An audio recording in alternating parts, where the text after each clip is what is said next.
Hi there. Welcome back to Moss and Mushroom ASMR. I hope that your week has been great so far. Today we are doing another long-awaited logic video, and I don't know if some of you came here, probably a few of you came here from my introduction to logic video that I filmed about a year ago.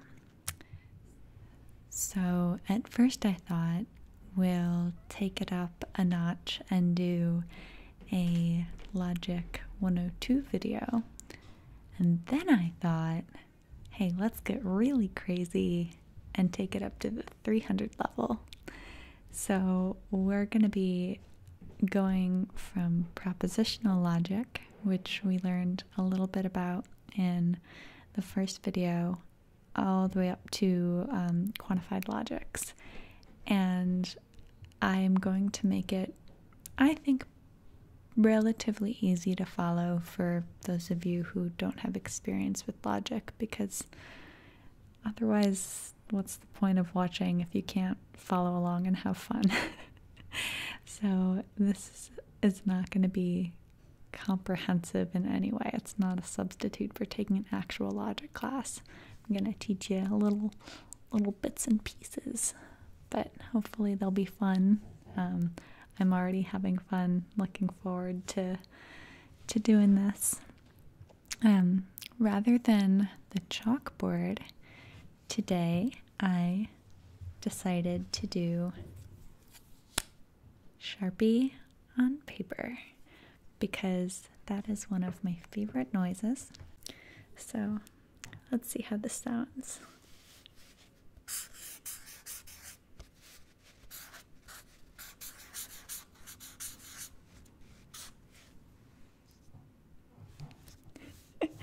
I hope you can hear it. I turned the gain up on my microphone pretty high so that it can detect the subtle sounds.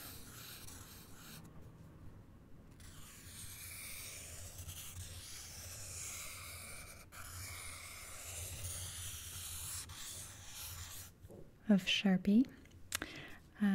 But the downside to that is my upstairs neighbors, infamously noisy cats, will potentially make a guest appearance because this microphone is picking up everything right now.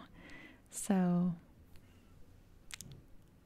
interruptive cats, fun with Sharpies. Sharpies win. So, if there are any interruptions, I hope you'll forgive me for that. So, as the kids say, let's jump right in. If I can get the next piece of paper off of here.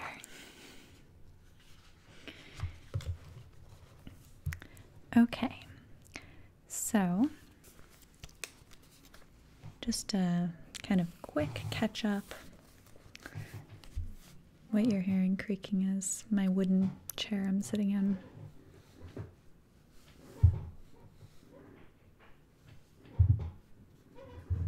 Hopefully that's not horrible. And so to go back to some of the basics that we learned about a year ago, it's a long time. Propositional logic is where you take a single letter like P or Q or R or any letter, and you sub that in for an entire statement. So if I wanted to say, I have hair, therefore I am not bald, I could write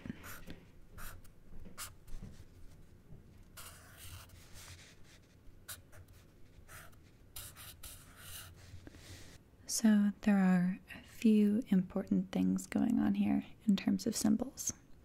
We'll break down what we've got right here. So this H is I have hair.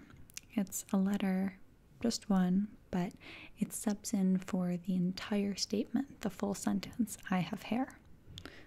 So that is the beginning of our, I guess, bigger logical statement, what might end up being a premise if we were to do a full argument. So H is I have hair. This horseshoe,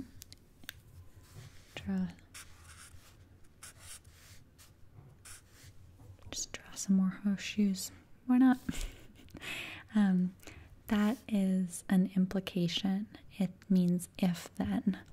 So where I put it up here, this now says if P, then Q, then R. It also is tied to necessary and sufficient conditions, which I've talked about a little bit before. So if I have if A, then B over here, what it's saying is that A is a sufficient condition for B, and B is a necessary condition for A. So let's sub A and B out for things that actually make sense. So if I am making a YouTube video, then I am using a camera. So this says if Y, then C. If I'm making a YouTube video, then I'm using a camera. Hear those cats. And it also tells us that Y, making a YouTube video, is sufficient for C, having a camera or using a camera, and that C is necessary for Y. So what I mean by that is if I am making a YouTube video, that's sufficient. That's all I need to know that I have a camera. I don't need to know anything else. Just having the Y is sufficient to say that I have a camera. On the other side of it, having C, having a camera, is necessary for Y, filming a YouTube video, but it's not sufficient. It isn't enough to say that just because I have a camera, I'm filming a YouTube video. I could be using a camera for a lot of things. So it's a quick breakdown on implications, necessary and sufficient conditions. So let's go back to our if H, then not B. And that's what this statement is right there. It's just a negation. It means not. So I'll draw you some more for some nice Sharpie sounds.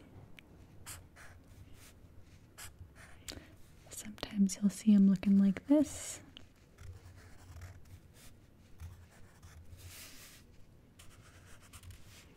And sometimes like that.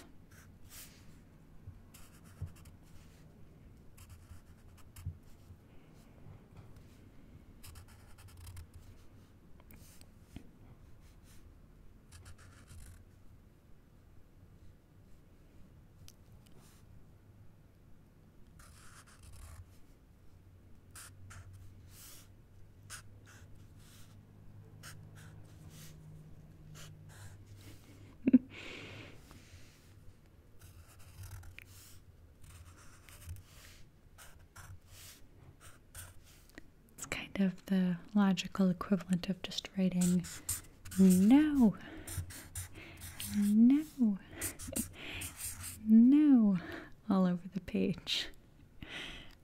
Do you like my paper? It's very clean and orderly. I know many people get ASMR from seeing clean, orderly things. Sorry, to disappoint. Okay, so if I have hair, then I am not bald. Me having hair is a sufficient condition to say that I'm not bald. If you know that I have hair, you don't need to know anything else about me in order to know that I'm not bald. That's sufficient. This is an interesting one because knowing that I'm not bald would also be sufficient to say that I have hair. So what that means is that for this particular statement, not for all implications, not even for most implications, but for this statement, I could rewrite it in the other direction.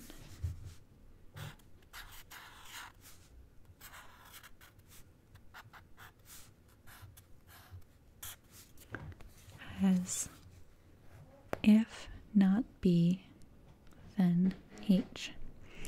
And because I can write it in both directions, not B is both a sufficient condition for H and a necessary condition for H, and vice versa. So we would call something like that jointly sufficient. Okay, so we're done with our propositional logic, some implications. Haven't even touched most of the symbols. That's fine. Who needs them? So now that we are refamiliarized with propositional logic, I have this on the back of a coloring book. I couldn't find any actual artist easels with paper, so I made my own. I'm very resourceful that way.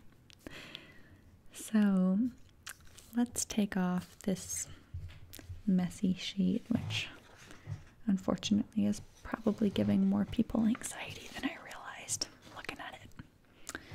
And let's get a fresh sheet. So here we're going to take a statement in propositional logic, and we're going to turn it into a statement in predicate logic, and then from there we're going to turn it into a statement in quantified predicate logic. What a wild ride we're in for.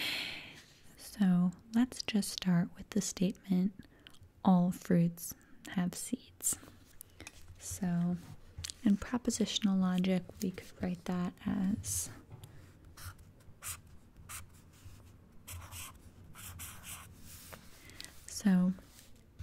in propositional logic, we could write that as if F, then S.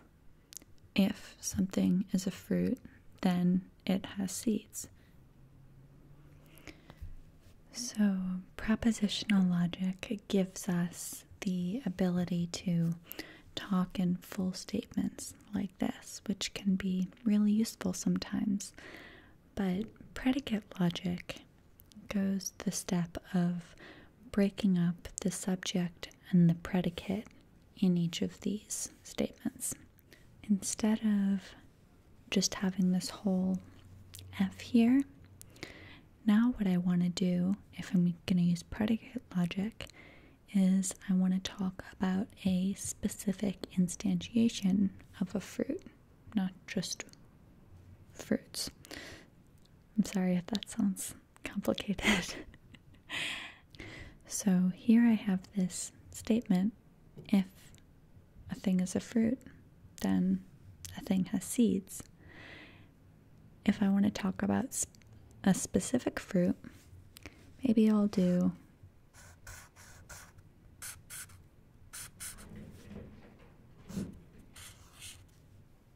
that. Now this big F and little p means that P is the subject and F is the predicate. So F is something that modifies the subject. So this says this pair, because we can't talk about all pairs in the little p. We have to be talking about something specific. So this little p right there refers to this particular pair that I'm holding in my hand right now. You don't see it? It's there. There's a pair. Oh, wait, actually.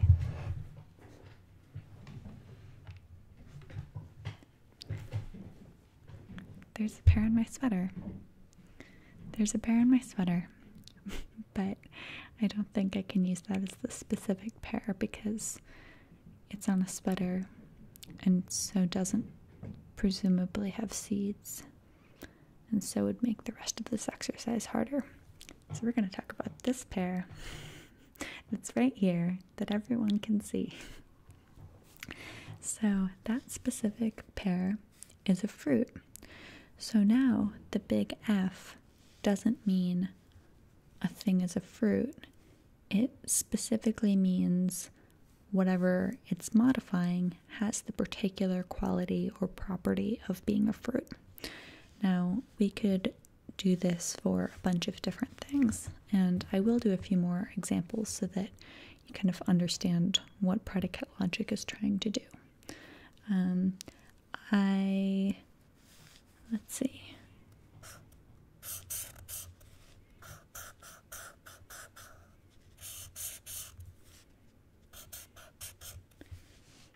So M is moss and mushroom, and that's a specific subject.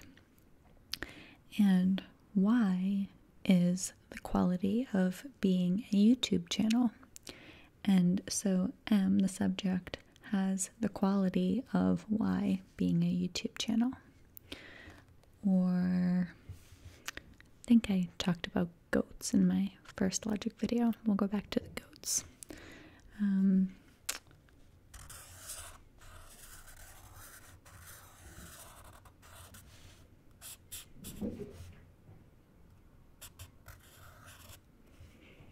So this little e here is for Eric.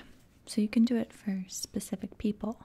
And in fact, that's a lot of the examples that you'll find if you look at a textbook on predicate logic is specific people taking the place of the variable there for the small letter, just because it's so easy to make it clear that it's about a specific individual subject and not about a category when you're talking about a particular person or goat. So here, the little e is Eric, and Eric is modified by the property of being a goat. So together, this says Eric is a goat because goatness, the characteristic of being a goat, modifies Eric. This one says moss and mushroom. Wrong direction. This one says moss and mushroom is a YouTube channel because the property of being a YouTube channel modifies moss and mushroom. This one says that this specific pair is a fruit. So that's pretty much predicate notation. Now we are just going to jump right on in to quantified logic.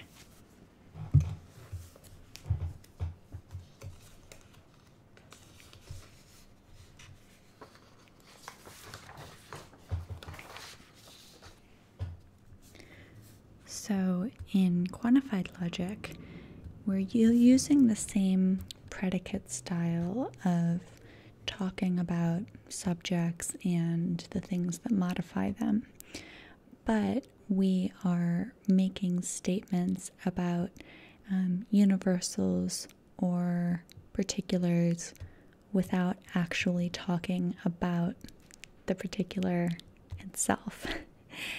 And this will become a little easier to understand in just a second. So we've got a few cool symbols that we get to introduce in quantified logic. The first one is this.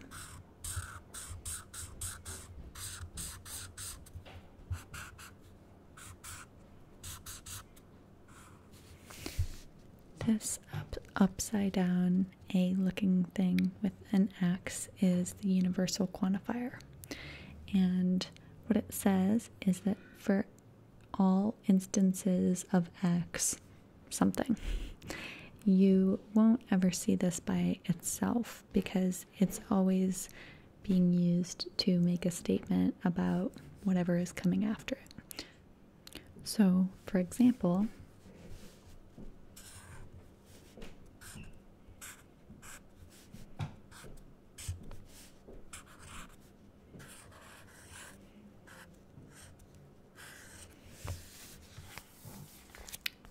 what this says is the exact same thing that we started with propositional logic, which is all fruits have seeds. For all instances of X, if X is a fruit, then X has a seed, has seeds. So X is just a stand-in variable here. It's not referring to any actual particular subject, but it's saying for everything that could be subbed in for that, if X can be modified by S, then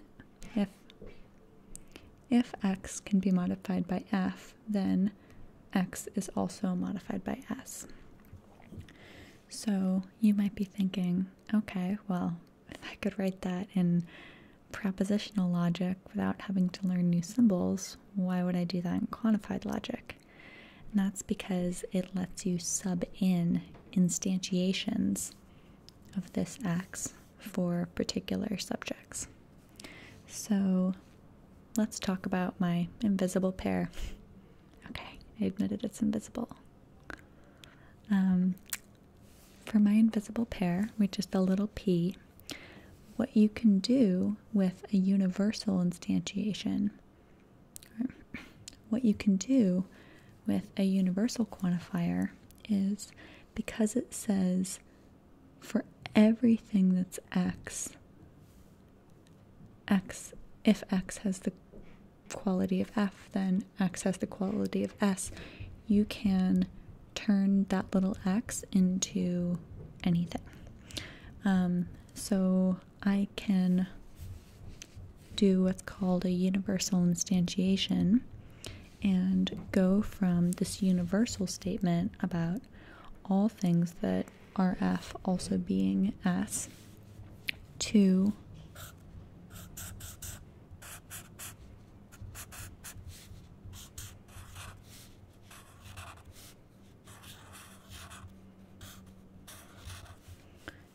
this right here.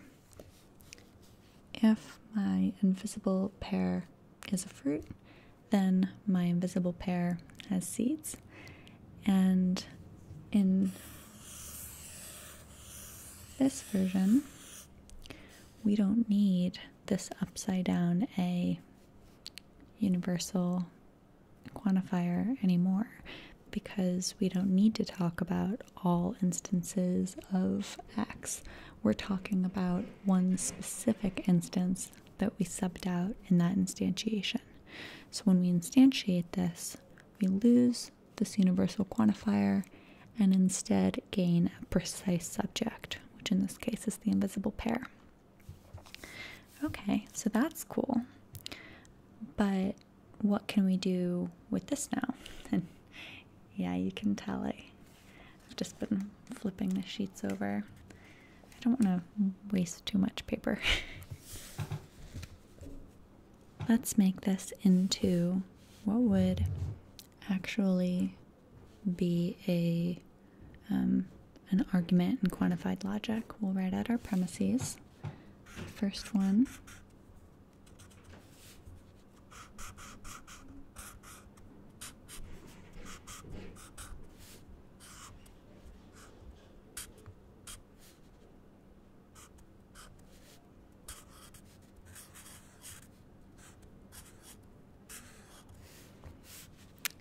Okay, that's our first premise. For every instance of x, if x has the quality of f, then, oh, whoops. Pretend that that was always an x. For every instance of x, if x has the quality of f, then x also has the quality of s.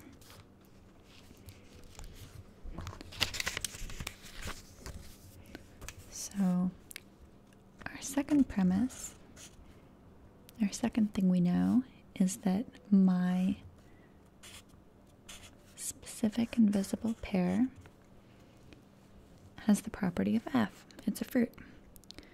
So with this, all we need are these two premises, and we can build a logical argument off of that. So these are the two premises that were given to us that we started with before we're doing any kind of proof. Yeah, the name for what we're doing here is a proof, where we start with certain premises, we apply logical rules to them, and then we end up with something new. So we have these two premises that we started with. Now, what can we do? We can take this universally quantified statement and we can do universal instantiation.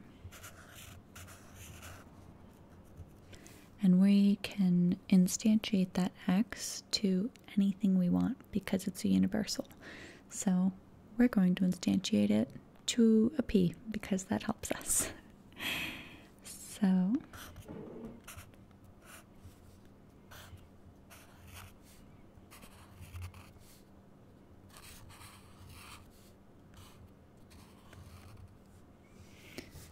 and just because I'm in the habit of it,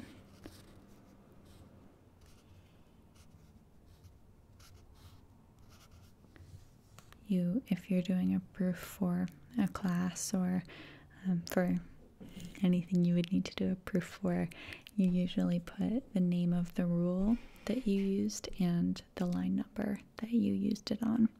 So I used universal instantiation on line 1 in order to get this. So that's why I put UI1 next to it. Okay, cool. So we applied our first logical rule and we got if FP, then SP. Now, we already have FP here, and FP is called the antecedent because it's this front half of the implication, and SP is the consequent, or the second half of the implication. But what this implication is telling us is that if we have FP, then we have SP. And we do have FP because it was given to us as one of our premises to begin with. So that means that we now also have SP, which is very exciting.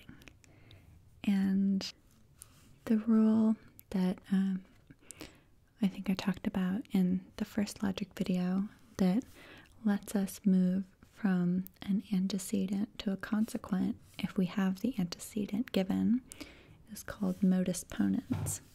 So modus ponens is what we used to get from FP to SP.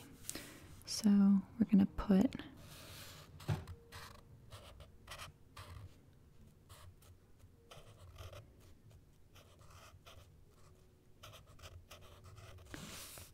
MP23 because we used modus ponens from lines 2 and 3 in order to get line 4 here. So this is what we end up with. We started with, for all things that are x, if x has the property of being a fruit, then x has the property of having seeds. And we ended with my invisible pair here has seeds. Hooray! Proof done. And the most academic way to end a proof is to put a smiley face.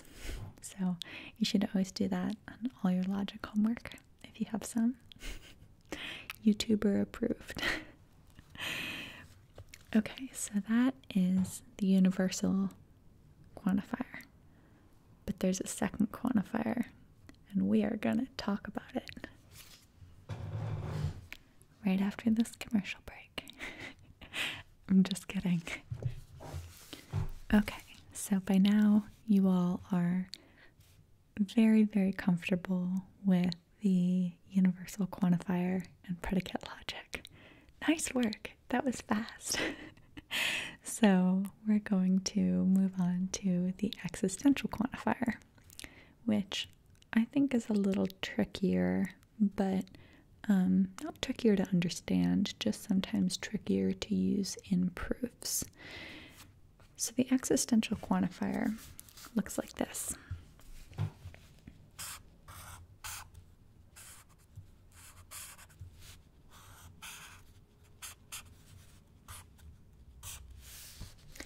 And like the universal quantifier, you'll never see that by itself. It's always modifying something. And this isn't my camera flipping the screen. The E really does go backwards. Who made these up? I don't know. Some logician 100 or more years ago. Who cares? But we have our fun backwards E for the existential quantifier. So what this means is that something exists that is X with whatever follows it. So we'll just go ahead and put something on there.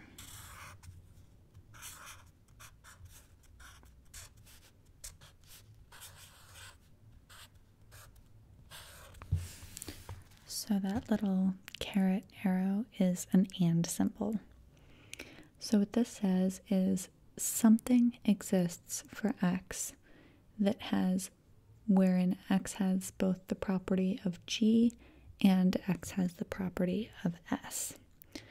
So with an existential quantifier, you are only allowed to instantiate it once because it is only referring to one thing out there.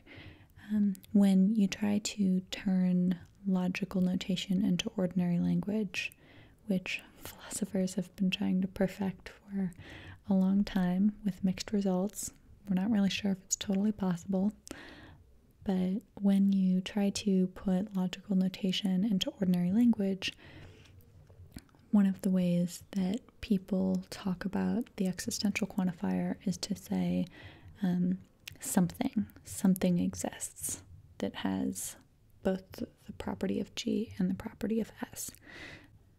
So where the universal quantifier was making a claim about everything that has to do with X, this is making a claim about the existence and relationship to a single thing out there. So you can do an existential instantiation. You can still take these variables and make them into a specific subject, but you can only do it once, and you can't do it with any subject notations, little small letters that have already appeared in the proof. And I'll leave that at that since we're not going to be doing complicated proofs right now. Let me know if you want more complicated proofs. But that's what makes the existential quantifier a little bit harder to work with than the universal quantifier. Once you get the hang of it, it's not actually that much harder. You just kind of learn to work around it in proofs and instantiate this before you instantiate anything else. But I know that didn't make sense to a lot of people. It can still be a little frustrating sometimes. So we can instantiate this one because we get one instantiation of it. So I am going to instantiate that to the little p, and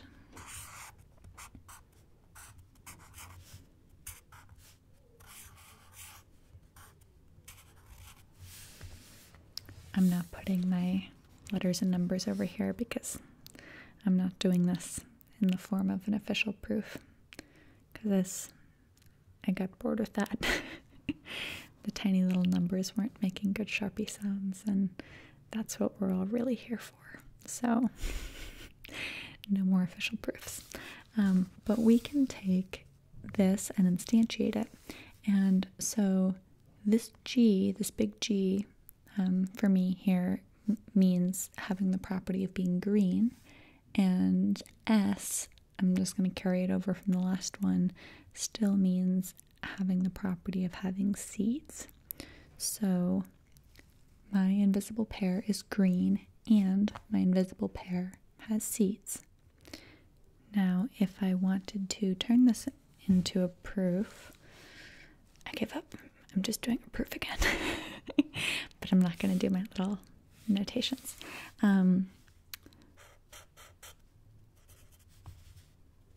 We're going to start numbering these. So I got this through force of habit, man. I can't not do it. I got this through existential instantiation of line 1, and then I'm going to go ahead and actually, no, I'm not. This is already getting too complicated. Okay. So there you go. Just very brief, simple explanation of how the existential quantifier might be used. I can take the statement that at least one thing exists where X is both green and has seeds, and I can instantiate that to my invisible pair is both green and has seeds. So I subbed this in here. Some of you might have questions about why you're allowed to sub in any little single letter that you want right now in existential instantiation. Like, why was I allowed to just say out of nowhere that I'm going to pick P, my invisible pair, to be green and have seeds? I could have picked R for a rabbit, a particular rabbit, and that rabbit might not be green and have seeds. And that's true, and that would mean that when you were dealing with the truth values of the particular statements, you'd run into some trouble. But the actual process of applying the rule of existential instantiation, it's fine to put any letter you want in there. And whether or not you should be allowed to do that is a philosophy of logic question that I am proud of you for thinking of and might be in another video at some point. But that's the basics of how existential and universal quantifiers work. I only talked about existential instantiation and universal instantiation. I didn't talk about existential and universal generalizations, which are the way that this goes backwards. So, for example, if I had GP, I could use existential generalization to say that there is at least one thing that has the property of being G. And that's true, because since we already have P has the property of G, we know that it's the case that there is at least one thing out there, there's something that has the property of being G. So I guess this is the opposite side of the coin of existential quantifiers being harder to instantiate. Universal quantifiers are harder to generalize because you couldn't go from GP to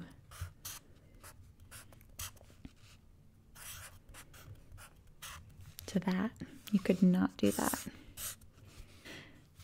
Can't do that because just knowing that our invisible pair is green does not tell us that for all things x is green. It tells us that there is a particular thing that is green. It doesn't tell us that everything in whatever category we're talking about is green. So I hope I did a decent job of giving you at least a little introduction into the wild, wild west that is quantified logic. It can be really fun because the proofs get a little bit more intricate, and if you're a nerd like me, intricate proofs are beautiful proofs. And I know that probably not everyone followed along 100%. Probably some of you clicked the X after the one minute introduction. But for those of you who stuck around, thank you, and I hope you got something out of this video.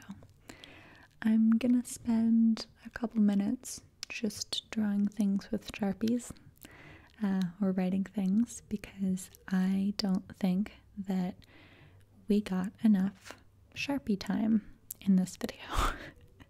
So I will stop talking now, but here come a few bonus minutes of Sharpie on paper noises.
That's okay. Yeah, we're here for the Sharpie noises anyway. Okay. Well, there are probably a few things that I could have covered more eloquently, but who cares? I'm doing Logic ASMR on YouTube. We're all just here to have fun, and I hope you did. And I hope you have an excellent night.